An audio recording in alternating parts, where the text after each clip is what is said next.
బాపట్ల జిల్లా అధ్యక్షులు మరియు మాజీ మంత్రి doctor Merugu Nagarjuna press meet నిర్వహించారు.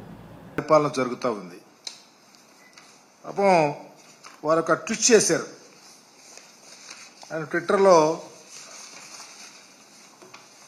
అసలు ఈ రాష్ట్రం ఉన్నత శిఖరాలకు వెళ్ళిపోతుంది, అన్ని తప్పులు సరిచేసాము, వ్యవస్థలను మొత్తం మేనేజ్ చేసామని చెప్పుకొచ్చారు. నేను అడుగుతా ఉన్నా, అయ్యా చంద్రబాబు నాయుడు గారు, మీరు ముఖ్యమంత్రి అయిన తర్వాత మెగా డిఎస్సి మేము దరిదాపు 16,347 ఉద్యోగాలకు నోటిఫికేషన్ ఇస్తే ఆ నోటిఫికేషన్ క్యాన్సిల్ చేశారు. చేసి ఒక టెట్ పెడతా అన్నారు, టెట్ ఎగ్జామ్. టెట్ ఎట్ అయిపోయిందో తెలియదు. దాన్ని మళ్ళీ రిజర్వేషన్లు అన్నారు, అదన్నారు, ఇదన్నారు. ఒక్క ఉద్యోగం అన్నా మీరు, ఒక్క టీచర్ ఉద్యోగం ఇచ్చినటువంటి దాఖలాలు ఉన్నాయా? చెప్పలేరు. ఎందుకంటే మీరు ఇవ్వలేదు, చేయలేదు కాబట్టి. అలాగే దీపం 2 గ్రాండ్ సక్సెస్ అని చెప్తా ఉన్నారు. ఏ ప్రభుత్వమైనా ప్రజలకు పథకాలు అమలు చేయటం అంటే ఏదో సహాయం చేయటమో, డబ్బులు ఇవ్వటమో, రాయితీలు ఇవ్వటమో, అది పరిపాటి. మీ ప్రభుత్వం ఏంటో ప్రజల దగ్గర డబ్బులు వసూలు చేస్తూ ఉంది. ఇదా దీపం 2 పథకం సక్సెస్? మీరు ఇస్తున్నది సంవత్సరానికి ఒక సిలిండర్, అది కూడా ఎంతమందికి అందుతుందో తెలీదు.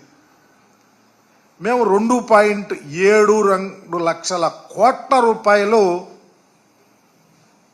నేరుగా లబ్ధిదారులకు ఇచ్చాం.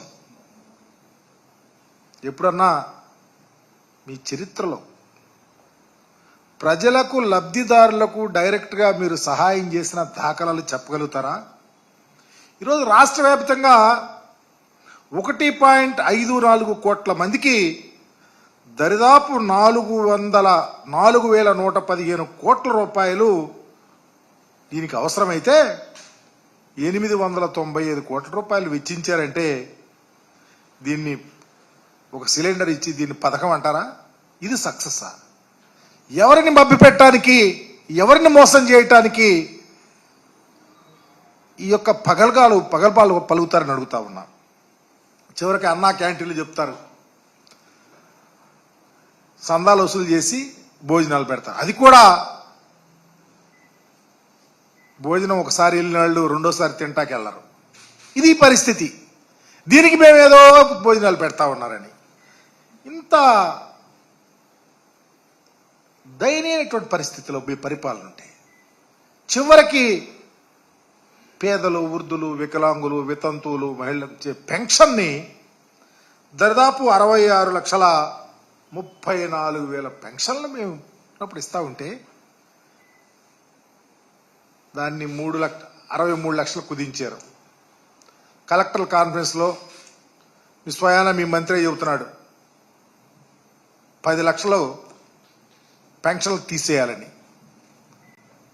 అంటే పేద ప్రజలు, వీటి మీద ఆధారపడి బ్రతికే ప్రజల యొక్క పట్టుకొట్టడానికినా